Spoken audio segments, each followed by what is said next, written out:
Hey guys, என்னோட washing machine இருக்கா பாருங்களா. இன்றைக்கி லாண்ட்ரி டேங்க. நிறையா துணி அழுக்கு துணியாக இருந்துச்சு. சரின்னு சொல்லிட்டு நீங்கள் வாஷிங் மிஷினில் போடணும்னு சொல்லிட்டு போயிட்டாங்க. அப்படியே வாளி தூக்கிட்டு போயாச்சு. நிறையா துணி இருந்துச்சு, நிறைய சேர்ந்துருச்சு. இன்றைக்கி சனிக்கிழமை வேறு. சரின்னு சொல்லிட்டு பசங்க போட்டுருவாங்க சொல்லிட்டு விறுவிறு போயாச்சு. மிஷினில் வந்தாச்சு. அங்கே பார்த்தா நிறைய இன்ஸ்ட்ரக்ஷனாக கொடுத்தாங்க. லாண்ட்ரி க்ரூ எல்ஜி பிராண்டு இன்ஸ்ட்ரக்ஷனாக பார்த்துட்டு ஆப் இன்ஸ்டால் பண்ணியாச்சு. உள்ளே இருக்காச்சு பார்த்துக்கிட்டோம். உள்ளே எதுவுமே இல்லைங்க, செக் பண்ணியாச்சு. அடுத்து நம்ம துணி எடுத்து போட ஆரம்பிச்சாச்சுங்க. துணியை எடுத்து போட்டாச்சுங்க. நிறையா துணி சேர்ந்துருச்சுங்க.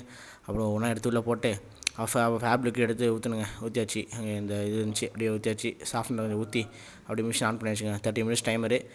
ஆப்பில் அலாரம் அடிக்கும். அப்புறம் எடுத்தாச்சுங்க. அலாரம் அடிச்சிச்சு. எடுத்தாச்சு. எடுத்து நேராக போய் காய போடணுங்க. 2 மாடி ஏறி வந்தாங்க. செம டயர்டாக இருந்துச்சு. சரின்னு சொல்லிட்டு எடுத்து ஒவ்வொன்றா காய போடணுங்க. இப்போ காய வைக்கிற பெரிய வேலைங்க. அப்படியே எடுத்து ஒவ்வொன்றா காய போட வேண்டியதான். அப்படியே காய போட்டு இருந்த கைஸ். வீட்டில் அம்மா துவைச்சி தருவாங்க. இதுமாதிரி பேச்சுலர் லைஃபு ஹாஸ்டலில் நம்ம தான் துவைச்சிக்கணும். என்ன பண்ணுறது சொல்லிட்டு எடுத்து அப்படியே ஃபைனலாக காய வச்சாச்சுங்க. ஸோ கைஸ், இந்த வீடியோ பிடிச்சுன்னு நினைக்கிறேன். அடுத்த வீடியோவில் சந்திக்கிறேன். பை.